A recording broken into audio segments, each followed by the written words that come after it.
Hi YouTube, I'm William Bitter and this is my channel Money Thoughts. I live in New York City in an 80 square foot apartment. I have a small dog walking business. This is Blue. Say hi, Blue. Oh wait, you can't see him. Can you see Blue? There's Mr. Blue. Who's a good boy? So yeah, I live in New York City, 80 square foot apartment, small dog walking business. And I started this channel to start talking about kind of my thoughts around saving, investing, making money, and it's been a fun journey. And today we're going to talk about investing and starting an Airbnb. So this is something that I've wanted to do for a really long time. I think most people, anyone that's even probably stayed in an Airbnb, has thought to themselves, "Oh, wouldn't it be cool to own and operate one of these?" Buy a real estate that appreciates and have guests pay off your mortgage, etc., etc. So up until recently, almost all of my savings has been invested in the stock market. So, with the stock market in 2020 soaring to the heights that it did, I only thought that it seemed reasonable that I would diversify some of my investments into real estate. The mortgage rates were so low, just under 3%. And margin, basically money was so cheap, and it just, to me, like, I kept walking dogs and doing the math in my head, and I was like, wait a second, I'm pretty sure I can buy a house without using a single dollar of my own money, have it pay for itself, as well as create a passive stream of income. Not only did I think it was just smart to diversify into real estate and leverage debt, but I also, there's an added value of like having the learning experience of buying real estate and setting up an Airbnb, which is hard to quantify that. But anything where you're learning and doing something new and taking a risk, and to me, I'm all about that. So there are also tons of tax incentives to buy real estate, to invest in real estate. You get to write off depreciation for your property. About 3.5% of the total value of your property you can actually write off every year for forever, essentially, off of your income. And so that's huge, especially since your house is actually appreciating over time, not depreciating.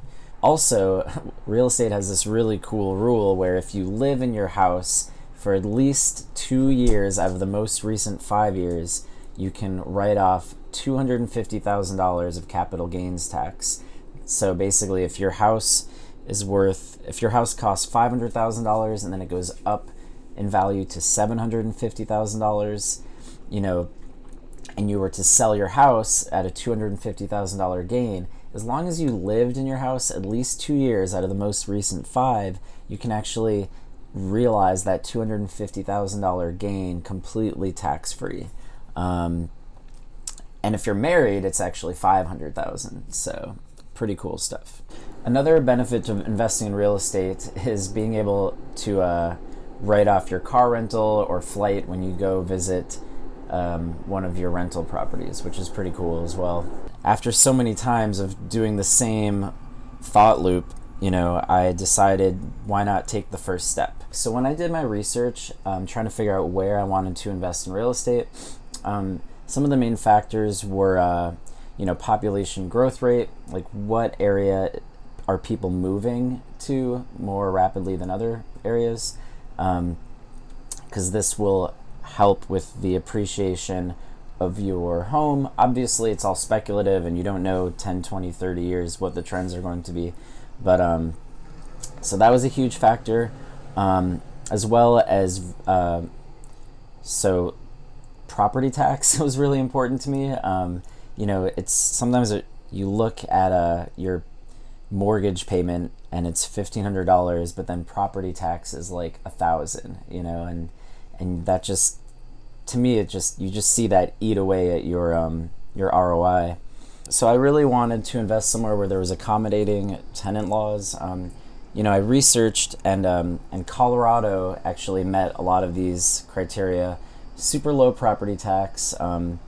Colorado Springs specifically, a lot of people were moving there, kind of an overflow from Denver. Very low inventory. There's only so many houses and so many people moving there, which created a very, a large appreciation in homes recently, and I suspect it will continue for quite some time because you can only build homes so fast to keep up with the demand. Colorado Springs also had one of the lowest vacancy rates with vacation rentals. There are lots of investment opportunities out there, but Colorado specifically was a place that I could see myself living for 2 years. So when it comes down to living there for 2 years, to take advantage of that capital gains tax exemption of $250,000, I could see myself doing that in Colorado. Also, another thing is just, flying out to service a rental property in Colorado and being able to write off the flight, being able to write off the car rental. I like to go out to Colorado at least once or twice a year anyway, so this is a great excuse, to go to Colorado, have some write-offs, and, to take care of a little maintenance with my property. Yeah, so I know some of you guys just want to see the numbers, and so I'm going to have the numbers at the end. So either if you're bored of I think there's a lot of value in kind of me walking through my entire Airbnb experience, thoughts, and how I went about it. But if you just want to see the numbers, just skip to the end. I'm totally fine with that. If you want to see more of the process, continue watching. And if you like videos, if you enjoy these videos that I make, please support my channel. All you have to do, it takes 2 seconds, click the like button, hit the notification bell so you're notified whenever I post a video, and subscribe. I really appreciate it, guys. So I did run my numbers in Excel. I'm an optimist, so these are the numbers that I ran.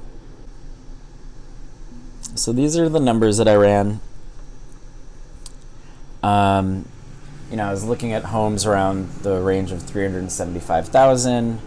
I think I estimated that, I would get about $3,000 a month in rent, down payment 20% of that, with a mortgage rate of just over 3%, and appreciation rate of 5%, which I think, assuming appreciation continues at half the rate that it has been over the past 5 years, so it's been appreciating, I guess, at a 10% rate every year, but I was just like, hey, what if it just continues at a 5% rate? And a vacancy rate of 8%. I don't know where I came up with that vacancy rate, but probably Google. So, I think I just used the down payment as an initial investment in my assumptions, and a monthly mortgage payment of $1,661, which I think is what I just came up with, probably just looking on Zillow. And then property tax, $146, home maintenance costs, assumed maintenance of 1% of the home every year. I think I just Googled that, and a homeowner's insurance of $100 a month. And then I also factored in paying a property manager $275 a month. So I think I was actually looking at having a long-term tenant, and then what I later realized is it might be easier to start off having a short-term tenant, and basically I wanted to. For me, one of the most important parts of this journey was experiencing and learning. So for me, I was like, well, it's easier to go from a short-term tenant to a medium-term tenant to a long-term tenant. So why not start with the short-term, more lucrative tenant situation, Airbnb. I figure why not start there, and then if it's a pain in my butt, I can just go to midterm, which is apparently a little bit less lucrative, but less of a pain in your butt. You kind of trade off pains in your butt for more money. That's usually the way the world works. People are willing to pay a lot of money to avoid pains in the butt. So yeah, I did all the math, and basically it came out to, basically my rental income assumption was that I would have a 3.83% return on my investment given rental income. But then there was also these intrinsic returns such as equity gain. Every year, these are all estimations, but every year I estimated that I would basically, the amount of money I would gain every month from equity, from just paying down the equity, gaining equity in the home, paying principal, was about $300 a month. And then appreciation, so that's a 4.5% return just from equity gain. But then there's also appreciation, which is 23.8%. That's based off of my down payment, based on like what I put in to what I'm getting back. So that's kind of how you can see, like, even with the 5% appreciation in homes, if you leverage debt and you only put down 20%, you're still getting the full benefit of the appreciation of your home, which, brings your kind of return on investment much higher than how much your home is actually appreciating. So that is how I got to 23.8%. So my total ROI that I was expecting was a 32% return. I noted here, this ROI doesn't take into consideration rent hikes over time. So basically, eventually, my mortgage will stay the same, and I'm assuming that I should be able to get more rental income over time, just as inflation goes up and demand for homes in the area goes up. It also doesn't take into account that if I ever do want to sell my house, I will need to pay a real estate broker a good chunk of money. I think it's about 6% of the entire value of the home. So that is a good chunk of money. I don't plan on selling for 30 years. So in the long run, while that is a lot of money, it's kind of after I've made all these gains. So I shouldn't have to worry too much. Okay, so those were my expectations for investing in real estate in Colorado. Honestly, I was terrified to invest in real estate, and that's why it took me so long to do it, is because it's a big commitment. It's a really big commitment, but the way I looked at it is I was like, I'm just going to take one step at a time. Basically, I did a bunch of research, kind of decided I'm probably going to invest in Colorado Springs, and I noticed that while I was researching, there was a blog post written by Erin. I think I read her post previously while I was researching, as it just came up on Google, but then it popped up again as I was searching the internet, and I said, oh, who wrote this article? And I was like, oh, she's a real estate agent, and I wanted to basically look at homes in the area, and I wanted to find a good buyer's agent to advocate for me. And so I reached out to her while I was out walking dogs, and she was great. And like her, when I looked at her website, it was very much geared towards millennials, kind of house hacking, and helping people set up Airbnbs, and so right away I knew she was going to be my real estate agent, and she was great, and I highly recommend her. And I also highly recommend investing in real estate in Colorado. Anyway, I don't want to get ahead of myself, but basically, so yeah, I had a phone call with her. I said, okay, like, let me fly out there. Let me get a couple days and off work. And, my dog walkers covered me.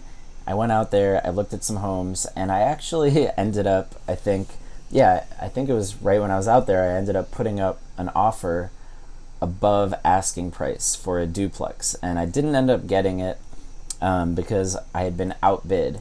And Erin was like, look, this market's so hot, like, you gotta move quick. And I'm like, I don't know, I don't want to like jump into something, but I did. I saw this duplex, I ran the numbers, I was like, well, this looks like a good investment, and even at this price higher than what it was listed for, it would still be a good investment.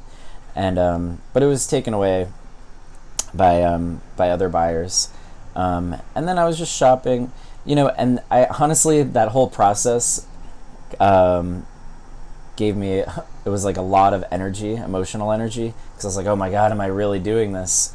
But it's funny because it's like kind of like getting in the ocean. You're like, put your toes in, you're like, oh, it's a little cold, do I want to go in? get your knees in, and then once you're all the way in, you're like, I can't believe I'm in the ocean. It's not so bad. But after that, I was pretty exhausted, so after I looked at some houses with Erin, I actually ended up going and camping in the sand dunes with my friend Tina. It was amazing. I figured like have a kind of a crazy experience in the desert, in the sand dunes, and like let my brain wrap around the idea of possibly buying a house that's costs hundreds of thousands of dollars.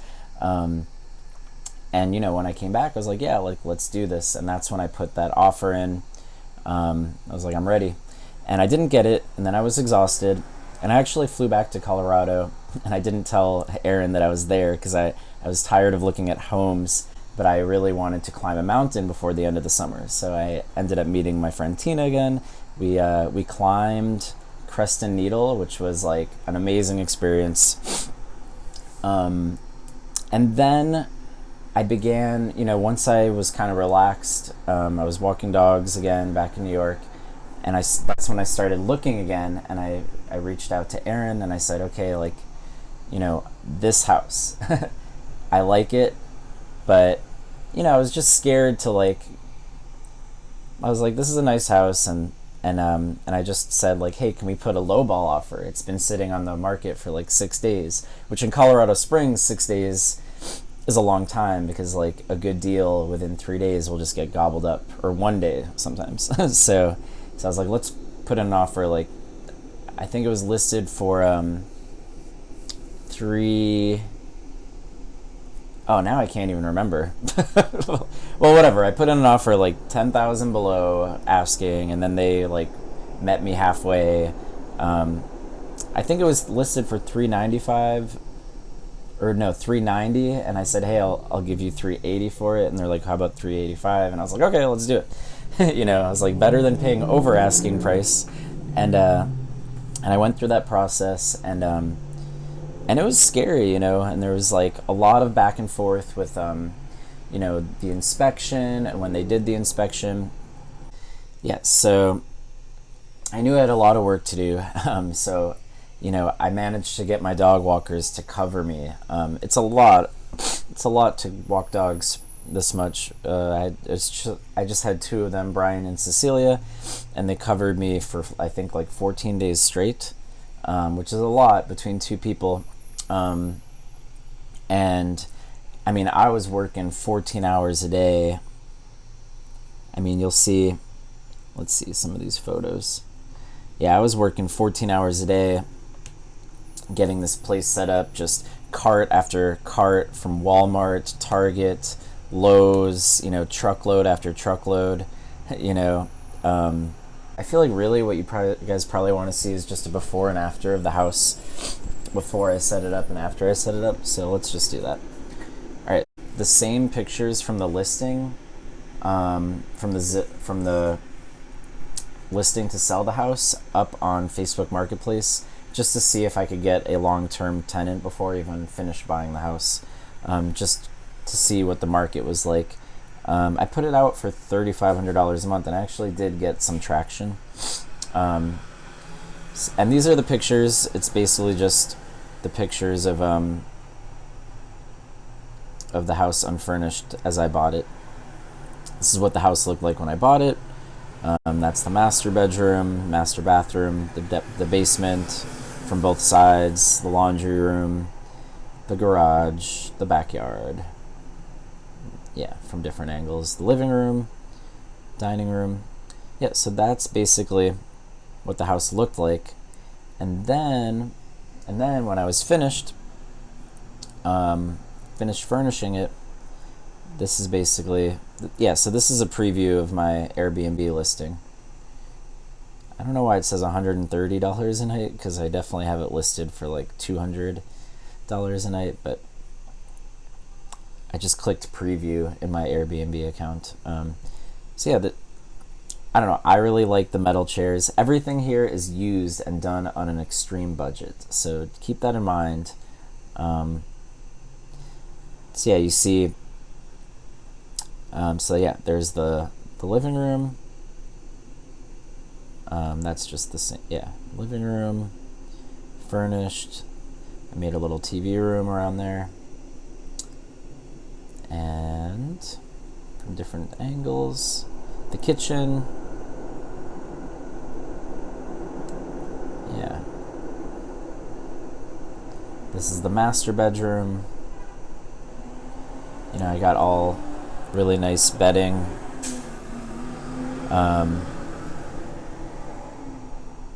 That's one of the bedrooms with the queen bed. Here's a full bedroom. In hindsight, maybe having all the bedrooms have the same size bed might be easier for changing sheets and duvets and stuff. Just a thought in hindsight. Yeah, so here's the fourth bedroom in the basement. I put a bunk bed in case lots of people want to sleep over. Also, the couch in the basement has a pull-out bed, so that I figured someone could sleep there. And I think I even have an air mattress in case a lot of people want to sleep in the house. So foosball table, yeah, that's the third bathroom downstairs. And I just figured, you know, it's important to have a desk somewhere next to a window, so just put that downstairs. Bathroom with some art. Yeah, so this is what this is the finished product. You know, I feel like, you know, the pictures of the towels is kind of like the finishing touches, you know. That's another thing you don't realize, like all these little things, you need so many of them. The patio furniture and the grill in the backyard. This patio furniture is really comfy, and I got it like 50% off because it was like, you know, patio furniture people buy in the spring, summer, and it was like October, November. Yep. So that's, you know, these are the pictures on Airbnb now. Oh, yeah, I included the bicycle because I figured, and ping pong, of course. Got to know about that when you're getting into it. So the numbers, this is the juice of it. So we all know that I expected a 32% return, which sounds crazy. I knew it was optimistic, but I was like, well, even if I get a 10% return, that's good enough, right? You know, I bought my house cost $385,000. You can see right here, sold $385,000 October 9th. All right, so here's the breakdown. All right, so incredibly, a 4-bedroom, 3-bathroom, you know, if you think about how many rooms are in this house, you know, I spent under $2,500 on furniture, and that's because I bought everything on Facebook Marketplace. I think I did a really good job budgeting with the furniture aspect of things. I think people easily spend, you know, $20,000 on furniture, and I spent $2,500. So I'm pretty proud of that. You know, home improvements, $1,650. I think that might have been like the insulation. I don't know. I can't remember. Garage tools, leaf blower, chainsaw, rake, snow shovel, you know, stuff like that. It adds up, you know, $1,500. It's almost as much as I spent on furniture, you know. Bed linens alone were $1,300, and you know, think about all the beds, and when you have an Airbnb, you can't just have one set of sheets and blankets for each bed. You need at least two, if not three, because one needs to be washed while the other one's being put on, and then you need to have backup in case someone, like, you know, spills something on the bed, or, you know, you have to have a lot. So home, I think that's like soap and you know, miscellaneous, I don't know. Services, I can't remember what services would be, but possibly, like, I could look into it. Smart devices, it's like my smart lock, my smart thermos, my smart Echo Dots everywhere. I like technology, what can I say? Sales tax, that's a huge thing. It's like, okay, you you spend $13,000 on stuff, but you don't realize that actually equates to almost $1,000 in sales tax. Electronics, kitchen stuff was $630, so that's like pots, pans, dishes, bowls, toaster, ovens, coffee maker. It all adds up. Accessories, yard, outdoor. Oh yeah, like the patio furniture. I don't know, can't remember what accessories are. I don't want to get too in detail, but just bathroom, like the bathroom hooks that go in the wall, and the towels and bathroom rugs, shower curtains, etc. $430. Cleaning products, I probably got enough for like the entire year, just because I don't have to worry about it. But yeah, $400 worth of cleaning products, whatever that was. Bathroom soft goods, I think that's also like hand soap and shampoo and body soap, conditioner, etc. Unknown. Kitchen soft goods, I guess that's like paper towels. I don't know what else would be. Oh yeah, I paid $150 to have someone take photos of the house. On art, bedroom. Anyway, I got a rebate for like having a smart thermos and putting in insulation, $250. So that offset.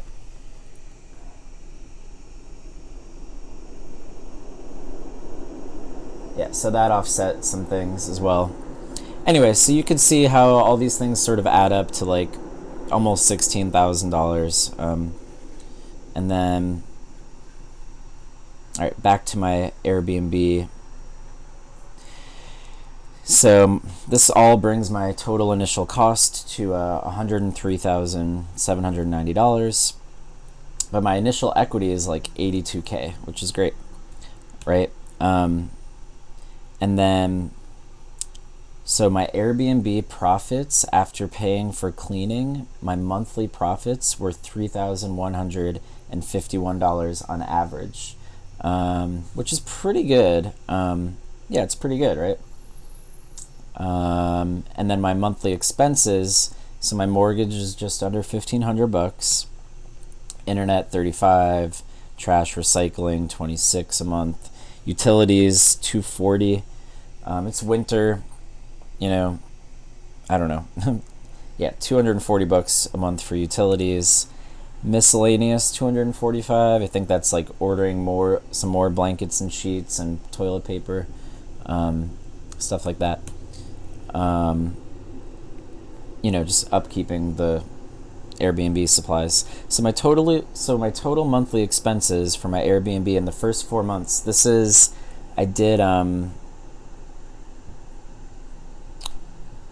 I have it.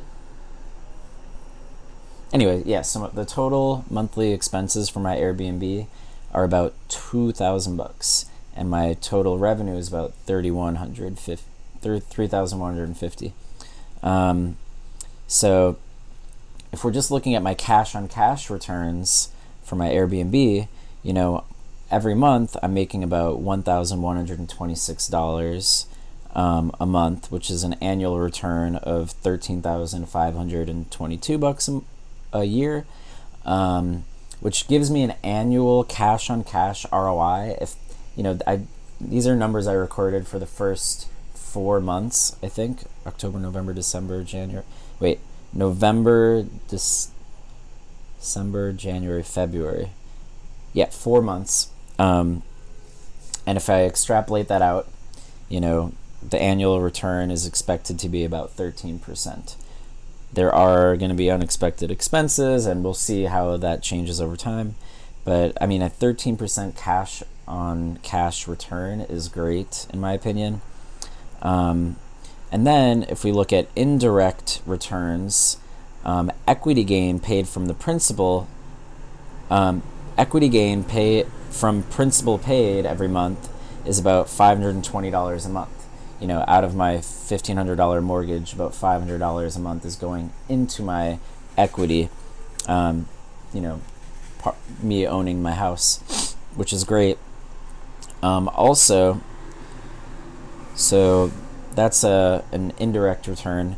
And then also appreciation of my home.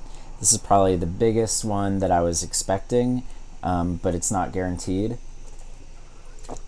And incredibly, obviously you can't trust it completely, but like I said, I'm an optimist, and I look at this and I'm like, hell yeah. So my house sold for $385,000, and then basically within 4 months, and I watched it go up slowly every month. There was 1 month that jumped. The Zestimate originally said $385,000 when I first bought it, and then a month went by and it said like $391,000. I was like, oh my god, my house went up in value by $6,000 in a month. And I think they're taking the sales price trends of homes selling in the area. So you can't trust it completely, but it does kind of give you an idea of how home prices are shifting and how your home price might be shifting. This is the only thing I have to go off of when valuing my home. I'm not gonna, do an appraisal every 3 months, but within the first 4 months, it went up to $408,871, which is about, a $24,000 appreciation in 4 months, which comes out to, $6,000 a month in appreciation. So if you're including appreciation of the home, my total indirect monthly returns is $6,500 a month, which is insane. I don't expect, the appreciation to continue, but who knows? Maybe it will. And then, so now my total return, including indirect returns, is $7,646 a month.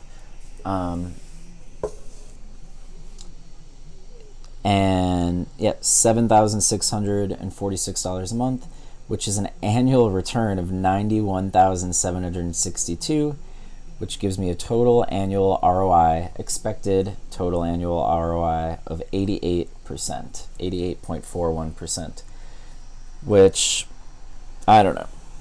It's pretty mind-boggling, but so far so good, and only time will tell how things continue. But like I said, I'm happy with just the 13% cash on cash return. Everything else is just icing on top of the cake. Like I expect the stock market to return 10% annually. So this is better than that. And, the way I see it. So another way of looking at this is I actually leveraged this house. I actually didn't spend a penny on this house because I used my margin account. That means I have a certain amount of money in the stock market, right? And instead of selling my stocks and buying and putting it down to buy this house, I instead used, basically margin is where you use your stock market portfolio as collateral, and they let you borrow a percentage of your portfolio from your brokerage account. So I borrowed the entire down payment of this house. So I actually didn't even have to sell my stock, didn't even have to spend a single dollar of my own. And I borrowed the entire initial investment for this home. And so if you actually include, and interest on that margin account, on that borrowed money, is only 2%. So, my initial investment is $103,000. So this is me trying to show you how this house was a no-brainer for me to go ahead and pull the trigger, and how it's actually paying for itself.